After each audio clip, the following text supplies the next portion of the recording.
کتنی جلدی یہ ارمان گزر جاتا ہے، پیاس لگتی نہیں افطار گزر جاتا ہے۔ ہم گنہگاروں کی مغفرت کو میرے اللہ عبادت ہوتی نہیں، اور رمضان گزر جاتا ہے۔ پیارے رمضان تھوڑا آہستہ چل، تیرے جانے کا سوچ کے ہی دل اداس ہو جاتا ہے کہ بہت یاد آئیں گی تیری رونقیں، برکتیں، رحمتیں اور پرسکون راتیں، جن میں ہوتی ہیں اللہ سے دل کی باتیں۔ دل بہت اداس ہے کہ اب تیرے جانے کا وقت قریب ہے۔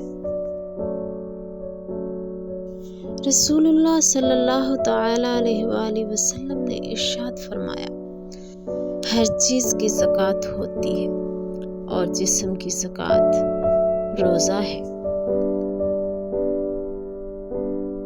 رسول اللہ صلی اللہ علیہ وآلہ وسلم نے ارشاد فرمایا، روزہ دار کو قیامت میں میرے حوض سے پانی پلایا جائے گا، پھر اس کو جنت میں داخل ہونے تک پیاس نہیں لگے گی۔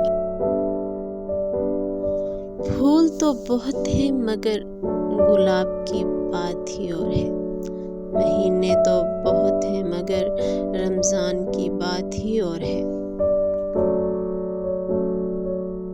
پیارے آقا صلی اللہ علیہ وآلہ وسلم نے ارشاد فرمایا کہ جنت کے 8 دروازے ہیں، ان میں سے ایک دروازے کا نام الریان ہے، اس میں سے صرف روزہ دار ہی داخل ہوں گے۔ اور آخر میں یہ دعا کہ یا اللہ، جس طرح تو رات کو دن اور دن کو رات میں بدلتا ہے، اسی طرح ہماری مشکلات کو آسانیوں میں، بیماری کو تندرستی میں اور نفرتوں کو محبت میں اور غم کو خوشی میں بدل دے۔ آمین۔